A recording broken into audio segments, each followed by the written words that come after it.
Сайн байцгаана үзэгчдээ, Алтан аргамч нэвтрүүлгийн шинэ дугаар эхэлж байна. Бид энэ удаагийн дугаартаа Монгол улс бүгд найрамдах социалист Вьетнам улсын харилцаа хамтын ажиллагааны сэдвийг онцолж байгаа.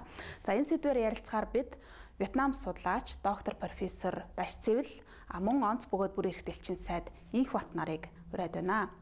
Танд энэ өдрийн мэнд төргий бидний урилгыг хүлээж авсанд баярлалаа. За хоёулаа ярилцлага таны Вьетнам улстай ажил амьдралаа хизээнээс холбосон бэ гэдгээс эхлэе.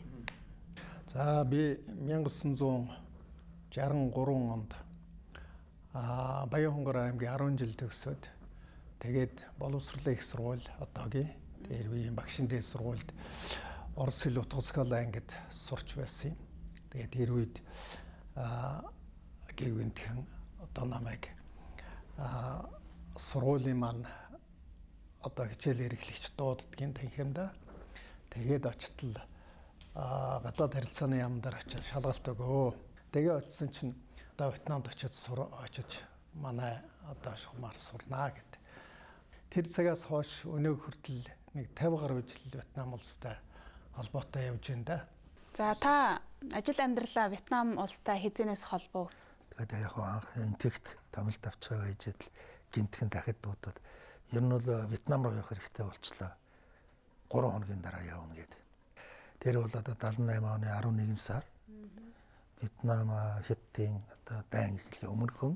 За Монгол улс бол одоо Вьетнам улстай бас харилцаа холбоо бол эртнээс өөхтэй тийм ээ. Тэгэхээр энэ одоо түүхэн харилцаанаас бас товч ярих нь зүйтэй байна. За тийм ээ, Вьетнам улс Монгол улс хоёрын хоорондох энэ харилцааг, түүхийн харилцааг ярих юм бол ер нь олон жилийн одоогоос 700-аас 800 жилийн одоо өмнөөс харилцаж ирсэн ийм улс шүү дээ. Тэгээд Монгол хүн анх удаа Вьетнамын газар нутаг дээр хөл гიშгсэн цаг бол 1257 он байдаг. Тэр үед Вьетнамын хойд хил залгаа байсан Дайли гэж улс байсан. Тэр улсад манай Хулай хаан тэр улсыг эзэлсэн байсан. Тэгээ Хулай хаан тэр улсад очичход өөрийн одоо Сүвэдэ Баатрын хөө Урянхтай жанжныг тэнд үлдээгээд тэгээ буцсан байдгийг. Орчин үеийн түүх Дэлхийн 2 дугаар дайн дууссаны дараах үеэс эхэлсэн тийм ээ. Тэгэхээр дипломат харилцаа тогтоосон тэр цаг үеийн онцлог гадаад байдлын талаар та ямар бодолтой байдаг? 1954 оны 11 сард дипломат харилцаа тогтоосон байдгийн Вьетнам улстай.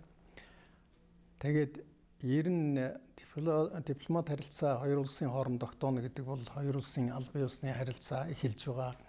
Тэгээд цаашдаа харилцааг одоо өргөжүүлэх хамгийн чухал түүхэн одоо үйл явдал шүү дээ тийм ээ. Тэгээд Вьетнамтай харилцаа тогтоох яг тэр үе бол нэг онцлог үе байсан. Ягаад гэвэл дэлхийд даяар нөгөө хүйтэн дайны үе нэлээд их өрнөд гүнзгийрч эхэлж байгаа тийм үе. Тэгээ хүйтэн дайны үе гэдэг маань одоо үзэл сурталын том мөргөлдөөний л үе шүү дээ. Тэгэхээр Монгол улсын гадаад бодлого яг тэр үед бол одоо социалист ах トゥ орнуудтай найрамдлыг одоо бэхжүүлэх, харилцаа холбоогоо бэхжүүлэх. За тэгээд одоо улс орноо хөгжүүлэхэд эдгээр орнуудаас тусламж авах ийм л бодлоготой байсан. За социалист системийн орнуудын одоо эв нэгдлийг бэхжүүлэх тийм ээ ийм бодлогыг барьж байсан яг тэр үе л дээ. За Вьетнам улс бол бас Францын одоо төрөмгөөллийг ялж хаад Францыг ялж хаад дараагаар нь одоо дөнгөж тайван цаг эхэлж байсан. Тэгээд социалист ах トゥ орнуудтай бас харилцаагаа өргөжүүлэх ийм бодлогыг барьж байсан ийм үе. Тэгээ яг ийм хоёр орн чинь бол одоо үзэл бодол зорилго нэг байна. Тийм учраас харилцаа хөгжих их сайхан тийм боломж гарч ирсэн юм аа. Тэгээд тэр эхний үед бол нэлээд их харилцаа хөгжүүлэхэд хоёр орн нэлээд их одоо анхаарсан. Ер нь хоёр том айлчлал болсон. Яг дипломат харилцаа тогтоосны дараа 54 онд дипломат харилцаа тогтооход нэг жилийн дараа 55 онд ерөнхийлөгч Хо Ши Минь, Вьетнамын ерөнхийлөгч Хо Ши Минь манай хооронд очилсан юм. За тэгээд дараагийн жил нь 59 онд одоо манай нам засгийн төлөөлөгч Цэдэнбал тэргүүтэй төлөөлөгчд бас Вьетнамд очсон. Энэ хоёр том айлчлал бол хоёр орны ард түмний хоорондоо танилцах, хоёр улс хоорондоо ойртох тийм сайхан боломжийг бий болгосон. Ноос гадна одоо хоёр орны одоо харилцааны суурийг л тавьж өгсөн дөө. Ер нь сайхан суурийг нь тавьж өгсөн. Тэгээд дараагаар нь 61 онд одоо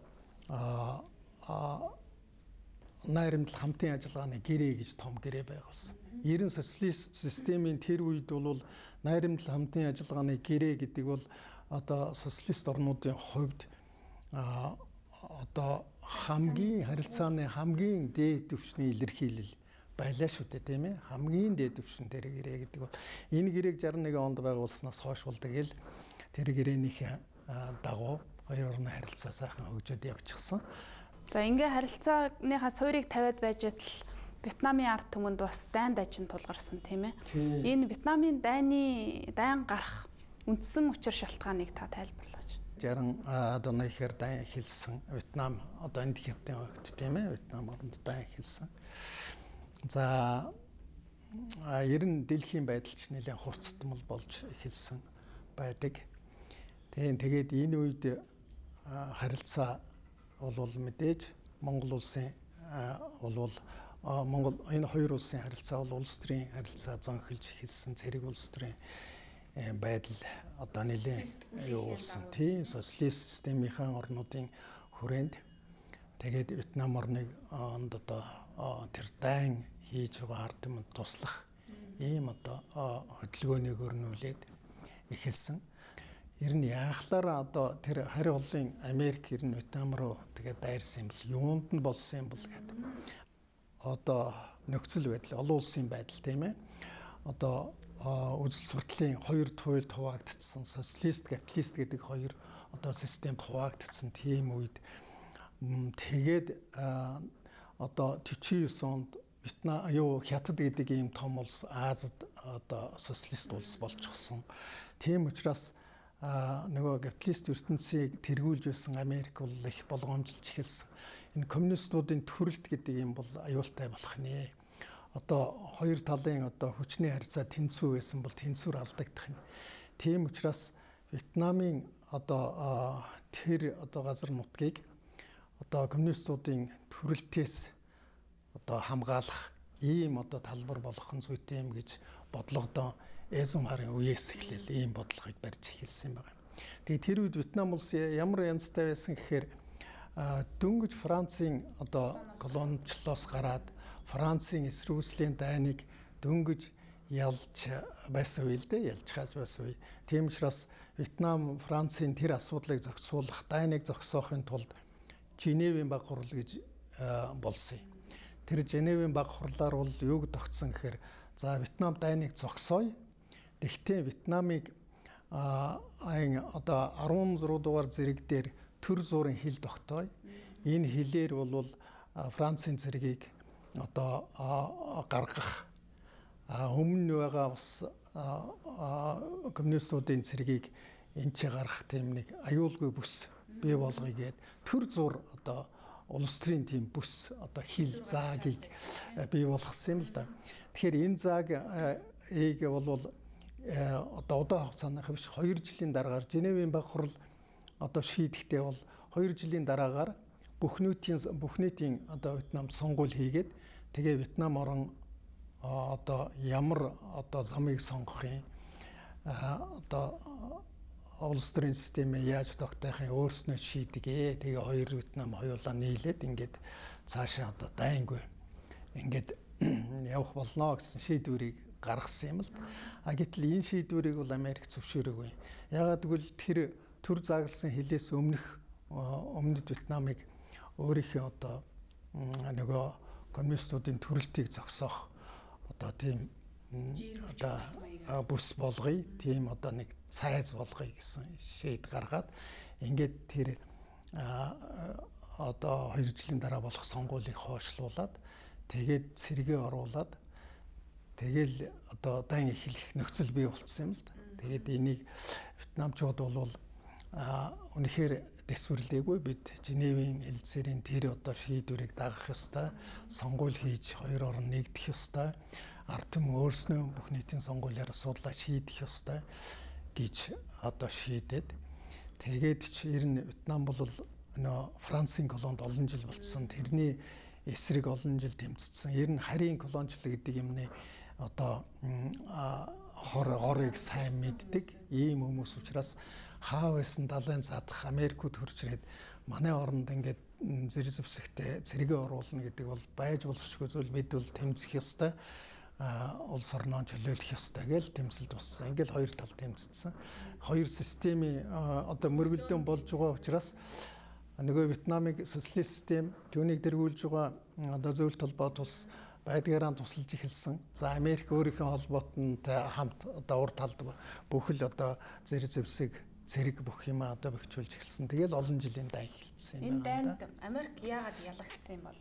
Тэгэхээр Америк ялагдсан шалтгаан бол ер нь Америкийн одоо тэр үед Америкийн одоо батлан хамгаалахын сайд байсан Макнамара гэж байсан. Тэр хэлсэн байдаг юм л да. Бид ер нь буруу сонголт хийжээ. Бидний бодлого буруу байж. Ягаад гэвэл өмнөд Вьетнамд бид одоо цэрэгээ оруулаад байршлыг буруу сонгосон юм байна. Ер нь Вьетнамын ард түмний тэр тэмцлийг дутуу одоо тэр дайчин чанарыг бид дутуу үнэлсэн юм байна гэж өөрийнхөө дурсамжид бичсэн байдаг л да. Тэгэхээр үнэхээр өөрийнхөө эх орныг чөлөөлье гэж тэмцэж байгаа ард түмний зүрх сэтгэл тэр зориг гэдэг юм бол шал өөр байдаг юм байна. Нөгөө бусд орныг одоо дарангуйлаад авъя гэсэн тэр улсын чинь цэргүүд, тэр улсын чинь одоо сэтгэл санаа бол тийм ч их одоо шийдэмгий биш байдаг юм байна гэдгийн одоо нэг тоод илэрлэл болсон л да. Америк бол мэдээж бүхэл зэрэг зэвсгэнд энэ дурчсан сүүлийн бүхэл одоо зэвсэг хэрэгэлсэн юм шүү дээ бол. Тэгээ Вьетнамууд бол үнэхээр ялсан. Миний хувьд бодоход бол сэтгэл нь тэр их зориг шийдвэр ялсан гэж боддгийн шүү дээ дэрийг. Та бол их онцгой түүхийн гэрч болсон бас монголчуудын цөөн хүний нэг гэж би бол ойлгож байна л да. Яг дайны тэр хүнд цаг үед та Вьетнамын одоо их сургуульд суралцаж 6 жил суралцсан байна лээ. Яг тэр ард түмэнтэй дайны хүнд цаг үеийг одоо гэрчилж байсан тэр дурсамжаасаа та яриач. За тэгээд Вьетнамд ингээ сураад нэг 2 жил болтол 1964 оны 8 сард л хойд Вьетнамыг бөмбөгдөж эхэлсэн шүү дээ. Гів гинтхэн л хичээл тардсан одоо хичээлийн дараа байранда намаа уншаа сууж байтал гів гинтхэн төгшөөрийн дохио дуурсан. Тэгээд төгшөөрийн дохио гинт дуграал бүгдээрээ одоо нуувчин дор гарцгаа Америкийн онгоц ирж бөмбөгдөх гэж байна. Тэгжил одоо анх эхлээл тэр дайны одоо эхний одоо би яг тэр дайн эхэлсэн эхний өдрийг ерөөсөн мартдаггүй. Тэгээ эхний тэр өдөр нэлээд төгшиж байсан. Дараагаар нь бол нөгөө Америкийн онгоцч өдөр болгоно л ирж бөмбөгдөн шүү дээ. Өдөр болгон ингээл 7-8 удаа сайхан игнийгээр жагсаж ирээл бөмбөгдөөл тэгэл буцаад байна. Өдөрт хэдэн удаа ярина. Тэгээ хүн чинь тасдаг юм блэ л дээ. Сүүлдээ бүр догширчсан. Хөөхд юм чинь дээ. Нөгөө нэг агаарт одоо яаж буудах нь оногдох нь үгүй юу гэдэг. Харъя гэд бас нөгөөх рүүгээ орохгүй дээшээгээ цонхоор арах гэж гүйж барьдаг. Ингэж л болсон. Таны хувьд бол бас Вьетнамын ард түмний дайны дараах он цагийг бас очиж ажиллаж тэр ард түмний амьдралтай танилцсан байна. Орчин үеийн одоо энэ өндөр хөгжилтэй цаг үед нь бас очиж ажилласан байна. Тэгэхээр энэ улсын одоо хөгжлийн талаас бас та нэлээ их юм ярихаар юм байна да. Тэгээ зөвөр нөгөө хэлэхэд би анх оюутан очиход шүн галтрыгээр очижсэн л да. Тэгээд ингээд ханаа хот руу орж ийнэ гэд орсон. Тэгээд гэсэн чинь ингээд байшингуудын тундар галтрыг яваад тэгээд нэх урт ус ингээд баадсан эмэгтэйчүүд дуугаар яваад тэгээд ин тэнд ганц нэг гэрэл гялтаагаал. Тэгэл дандаа бөмбөгдүүлсэн байшин. Тэр дундуур л яваад байсан би одоо ямар газар ирчвэл гэж бодож исэн. Манай элчин сайдын яамны 69-гээл ирсэн чинь шалан онгорхоо. Тийм машин одоо элчин сайдын бол чулуунгоо бид нарыг угтаал. Тэгэл өглөө босоод харсан чинь үгүй эргэн дөрөөр харсан нэг л бөмбөгдүүлсэн байшингууд. Дайны үед Монгол улс бол бас социалист хамтын нөхөрлийнхөө хүрээнд Вьетнамын ард түмэнд бол тусламж үзүүлсэн шүү дээ тийм ээ. Энэ тусламжийн бодлогын талаар та. Ер нь бол дайны үед монголчууд нэлээд их тусалсан байдгийг. Ер нь Вьетнамын зарим албаны хүнээс би сонсч л байсан л да. Ер нь монголчууд их цөөхөн хэрнээ нэг хүнд оногдох тусламжаараа ер нь их дээгүүр ордог юм шүү. Монголчууд их тусалсан биднээ гэд. Ер нь вьетнамчууд тусламжийг хүний тусыг ер нь мартдаггүй ард түмэн шүү дээ. Тэгээд манайд ч одоо яг дайн эхлэх үеэр дайнаас өмнө манайх ч бахан мал тусалсан юм шүү дээ. Дайны өмнөхөн одоо Цэдэн Балдарга очихдоо 100,000 толгой мал бэлгэлсэн. 15,000 байсан баг тийм. Одоо юу яасан хөргөсөн. Тэнд ч их халуун чихтэй тийм учраас хонь бол ер нь эхний хэдэн жилдээ тэгэл өсөн зулгараал туурайн мултраад тэгээд тэр халуунд чинь туранхай гэж нөхцөлгүй царай муутай тийм болчдөг юм бэл. Харин ямаа нь бол гайгүй. Тэр уулын орионд нь ямаа нь бол гайгүй. Ер нь одоо тэр ямаанаас үлдсэн юм бол би. Адуу бол манай өгсөн адуу голдуу цэрэгт хязгаарын зэрэг хэрэгэлсэн. Сэрүүн газрын мал халуун оронд байна гэдэг ямаанаас бусна бол байж болохгүй зүйл юм бэл. Тийм. Тэгээд үүнийг ч ойлгосон байх дараа нь тэр үлдсэн 85,000 толгой малыг манайх бүр Пакистанаас өхөр авч өгсөн. Тэр үед 65-аас 75 оны хооронд 100 гаруй сая одоо рублийн тусламж манайх өгсөн байдгийг Вьетнамд. Манайх бол их онцлогтой шүү дээ. Хүн амтайгаа харьцуулахад Вьетнамд үзүүлж байсан тусал дэмжлэгийн тоогоор нэгдүгээрт ордгийг. Тийм учраас одоо Вьетнам ард монголчууд их тийм одоо хүндэлдэг. Бидний одоо хойд дотны анд нөхөд гэж үздэг байхгүй. Хоёр орны харилцаа 20 дугаар зууны сүүл үед бас баг зэрэг суларсан, хөндийрсэн ийм бас зүйлүүд байдаг шиг байна лээ. Энэ ямар учир шалтгаантай тухайн үеийн олон улсын харилцааны нөхцөл байдалтайгаа холбоотой. Тэр ч одоо ер нь нэг үе ч одоо манай орны эдийн засаг ч гэсэн хүндэрлээ шүү дээ. 90-ад онд их хүнд байлаа. Вьетнамд бас эдийн засгийн өөрчлөлт болоод бас их хүндэрсэн ийм үе байсан. Түүнээс гадна 90-80-ад онд хүндэрч эхэлсэн юм. Харилцаа нэлээд хүндэрч эхэлсэн. Тэр юу гэхээр Вьетнам хятадын харилцаа муудаад эхэлсэн. Тэгэхээр нөгөө төмөр зам тасарчсан. Тэгээ монголчууд чинь Вьетнамд очихын тулд бүр Москвагаар дамжаад эндхгээр дайрч, Пакистан эндхгээр дайрч тэгж очдөг байлаа шүү дээ. За дараа нь бол мэдээж хоёр орны эдийн засаг бол сэргэж эхэлсэн. За тэгээд зам харилцаа бол яахан одоо татай ойр болж эхэлсэн. Шууд одоо хятадын дээгүүр явж эхэлсэн. Ингээд л одоо хоёр орны харилцаа мэдээж одоо хуучин үеийн харилцаанаас шал өөр зарчмаар харилцаа эхэлсэн шүү дээ. Зах зээлийн эдийн засагт хоёулаа шилжиж эхэлсэн. Тэгээд энэ чинь хоёр зөвхөн улсын албан ёсны хоёр улсын харилцаа, улсын одоо худалдаа эдийн засгийн харилцаа байсан бол хувийнхан оролцож эхэлсэн. За сая ингээ хамгийн сүүлд тийм ээ 2010-ад оны үед томилогдоо очиход ямар сэтгэл төрж байв?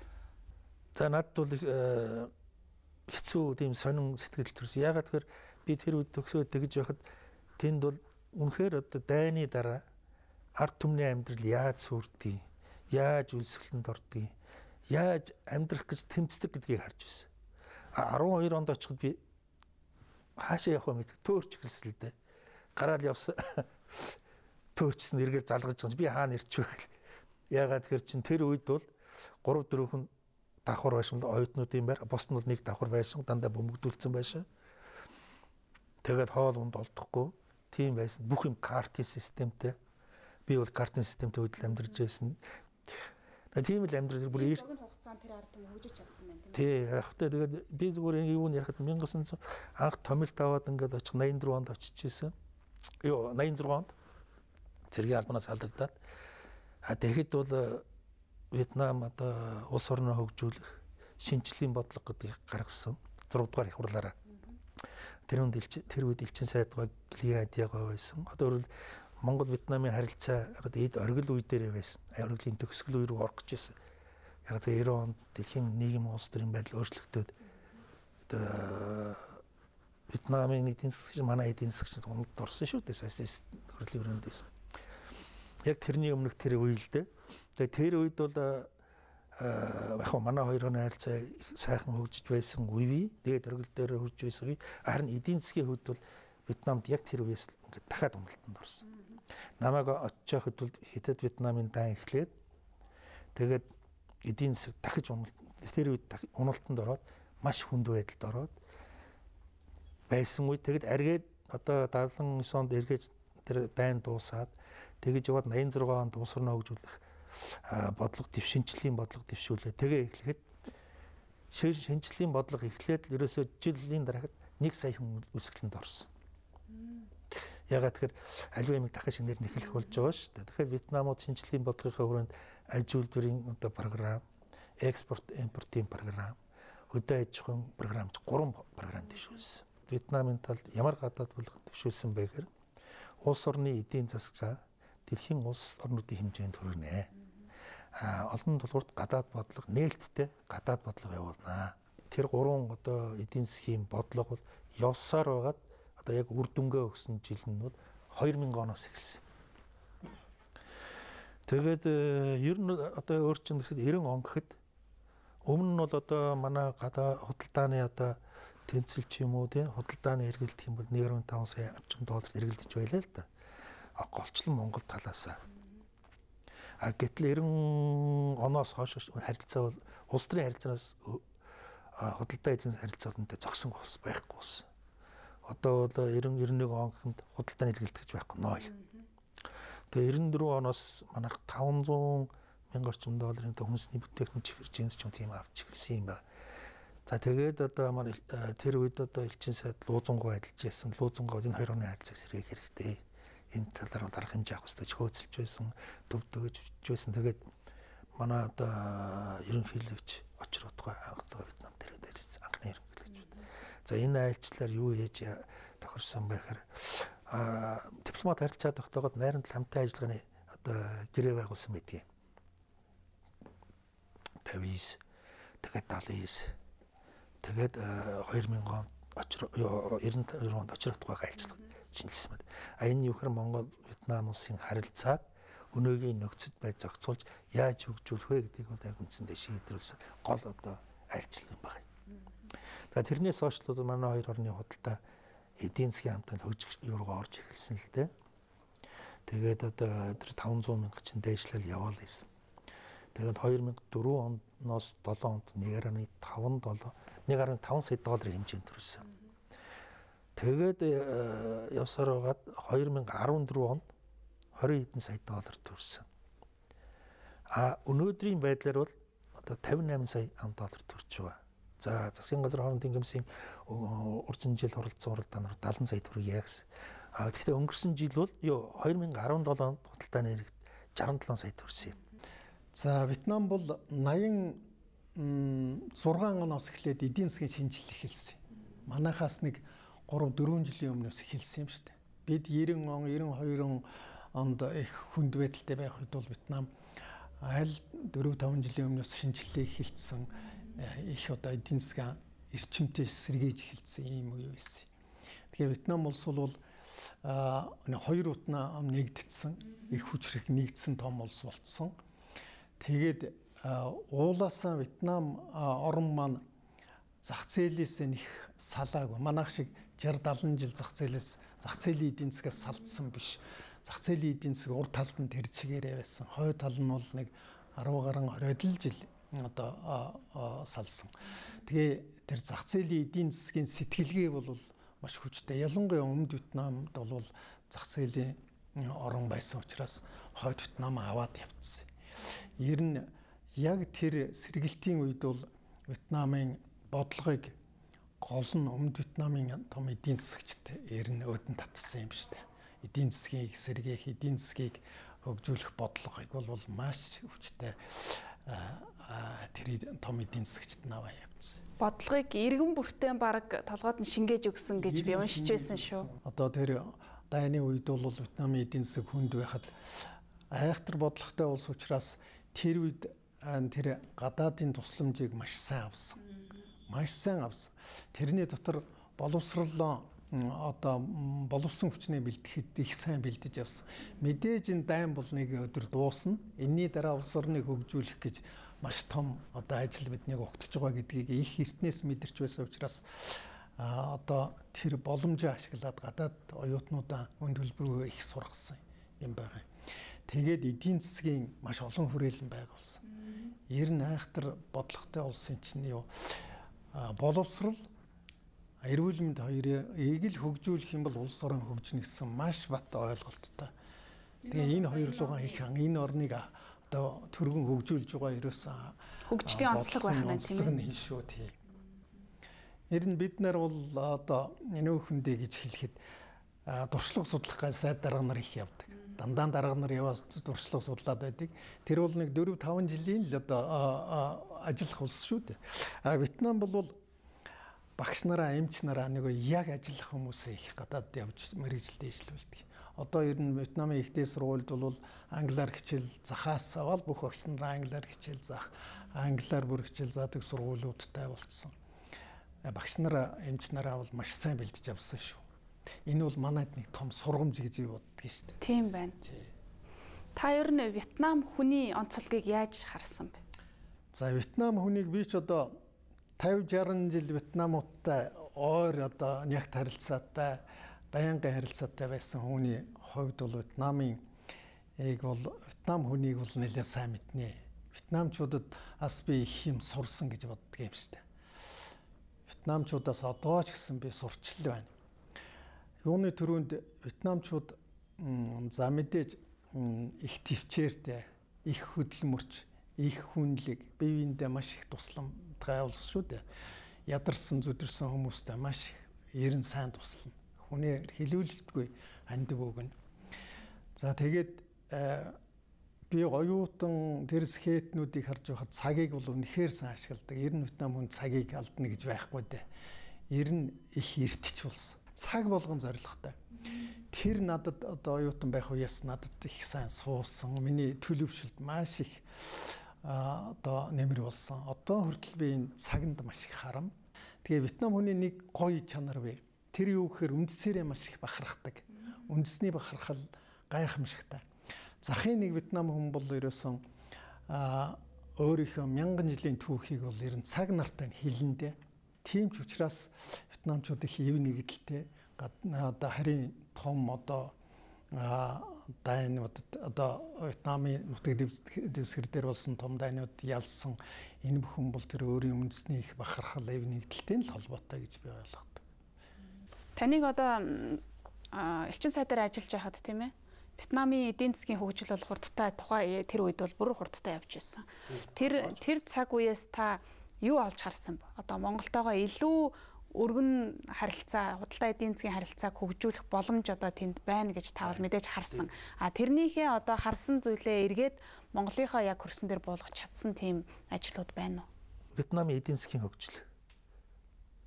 Түрүүн биелсэн Вьетнамын эдийн засгийн одоо хөгжих боломж одоо эерэг талууд нь тийм ээ. Далаагаар хилдэг, тэг ажиллах хүчин хямд, гадаадын хөрөнгө оруулалтыг одоо АСЕАН орнуудаар харьцуулахад хамгийн амжилттай татаж байгаа орн. Яг და энэ уг нь бол 90-ад оноос эдийн засгийн хамтын ажиллагааны эхлэл гэж байсан. Хоёр тал хамтарсан хөрөнгө оруулалтаар Увс аймгийн чигж гол дээр бол одоо бага урын усан цахилгаан станц бариад дахиж барина гэд тооцоолол, тохирол, Ховд аймаг цагаан будаа дараа амжилттай болоод Монвидин гэдэг одоо Вьетнамын хамтарсан одоо эмийн үйлдвэр байгуулад ингээд овоо явж байгаа. 90 оноос 95-6 оноос тэр зогсон байдалд ороод 90 болохгүй нэ гэдэг. Тэгээ яг сүүлд дахиж одоо бага урын усан цахилгаан станц барих асуудал яригдаад энэ асуудлыг бол яг би бас тэнд ажиллаж явах үедээ санал болгож л байсан юм л да. Ер нь бол ийм туршлага байгаа. Энийхээ сэргээе гэдэг.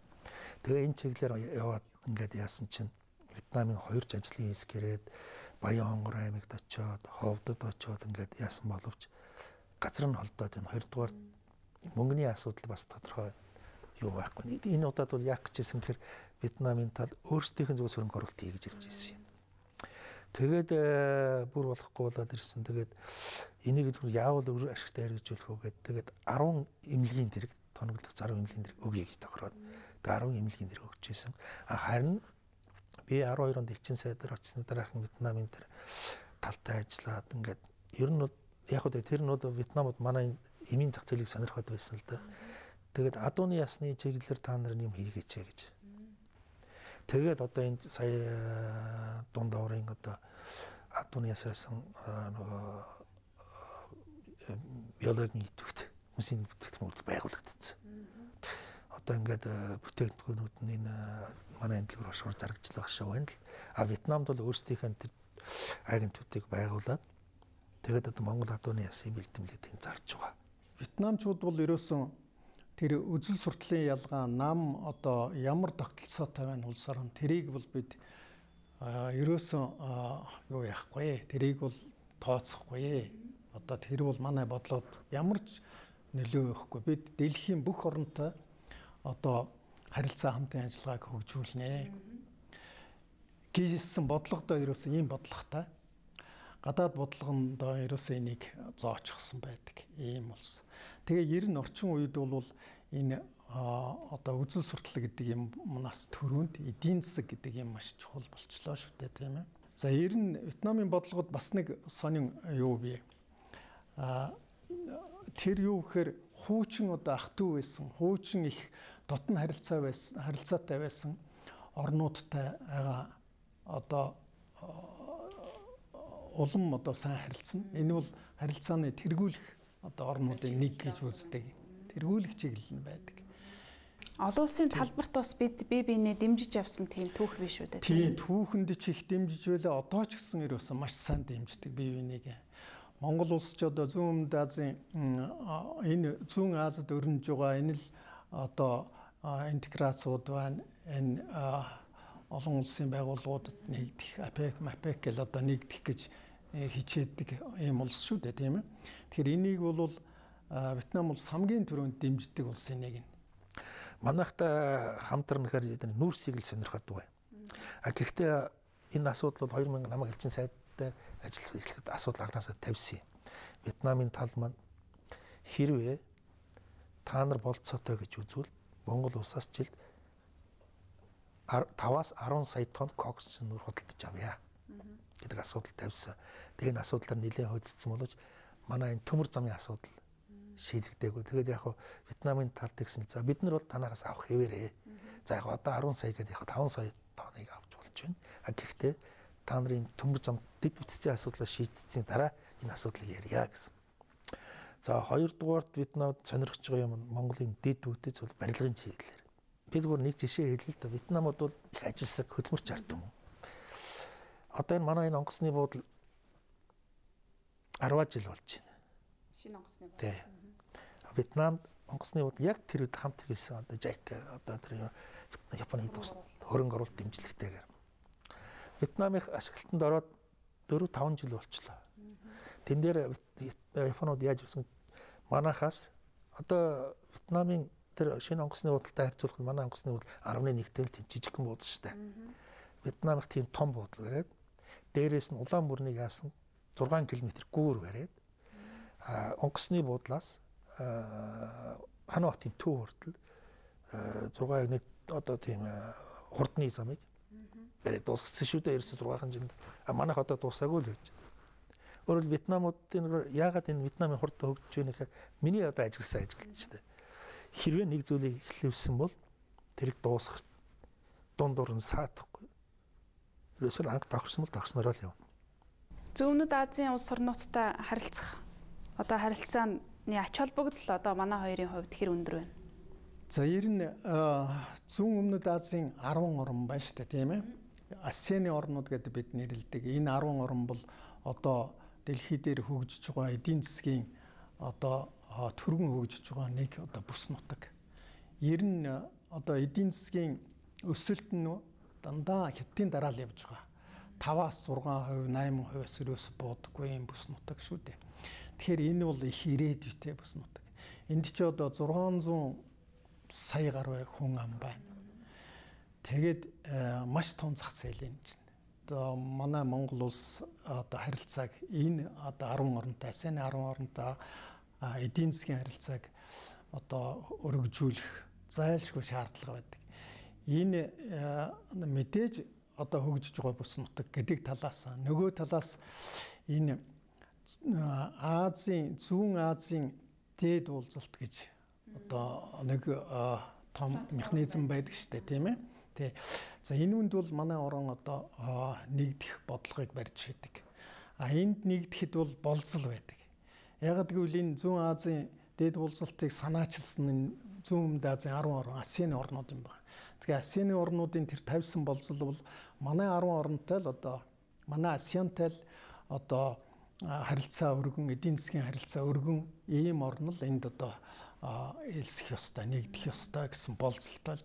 Тэр 10 орны нэг томоохон иргэнттэй орн 100 сая хүнтэй Вьетнам улс байна. Тэгэхээр энэ улстай харилцааг хөгжүүлнэ гэдэг бол тэр том зах зээл рүү л одоо хөл тавьж байна гэсэн үг. Одоо зүүн өмнөд Азийн хүрээнд гэсэн үг шүү дээ, тийм ээ. Илүү өргөн харилцааг хөгжүүлэх тийм боломж бололцоо нь хэр байна? Боломж бололцоо бол хангалттай бай. Бид энийгээ бүрэн дүрэн ашиглах ёстой. За Вьетнам улстай бид одоо 54 онд дипломат харилцаа тогтоосон уламжлалт, найрамд харилцаатай хамтын ажиллагаатай орн. АСЕАН-ы орнуудын одоо энэ харилцаа хамтаа ажиллах бодлого харьцах одоо энэ өргөжүүлэх гэвэл одоо Вьетнам бол Монгол улсын хувьд бол одоо эдгээр улс орны зах зээл нэвтрэх, эдгээр улс харилцаа хамтаа хөгжүүлэх гол одоо гүүр гэж би үздэг.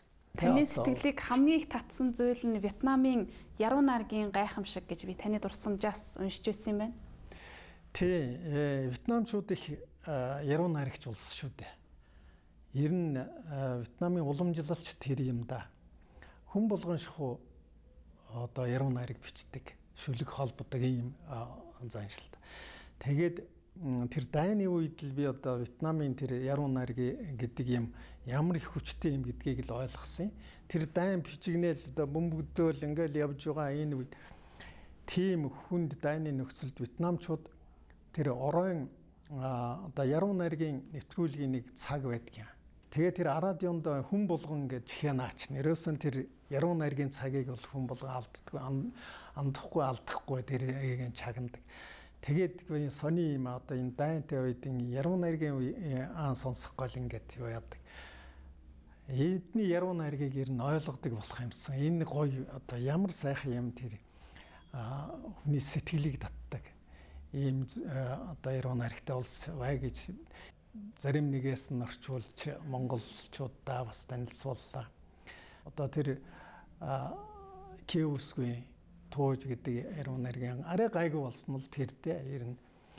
Тэгээд Вьетнамын утга зохиол бол их гайхамшигтай. Би тэгээд одоо үлдэж байгаа наснда бас жаахан юм орчуулж уншигчтай барих юмсан гэж бас боддгийн зав цагаа орой үдшийн цагийг ашиглаад гэж боддгийн да. Бидний урилгыг хүлээн авч сонирхолтой яриа өрнүүлсэн зочин танд баярлалаа. За баярлалаа. Энэ одоо Монголын үндэсний олон нийтийн радио телевизийн одоо хамт олондоо хамтарч ажиллах сайхан завшаан тохиолсонд миний их баяртай байна. Та нөхдийн цаашдын ажил үйлс одоо их амжилт гарахыг хүсээрэй. За баярлалаа. Танд ч гэсэн баярлалаа. Намайг энэ сайхан одоо ярилцлаганд урьж сэтгэлдээ ярих юм боломж олгосон та бүхэнд баярлалаа. Алтан аргамж нэвтрүүлэг өндөрлөж байна. Бид энэ удаагийн дугаартаа Монгол улс бүгд найрамдах социалист Вьетнам улсын харилцаа хамтын ажиллагааны сэдвийг онцоллоо. Энэ сэдвээр онц бөгөөд бүрийн эрхтэлчин сайд Инхбат Вьетнам судлаач доктор профессор Даш Цэвэл нарыг урьж оролцууллаа. Бидний нэвтрүүлгийг хүлээн авч үзсэн үзэгчид та бүхэндээ баярлалаа.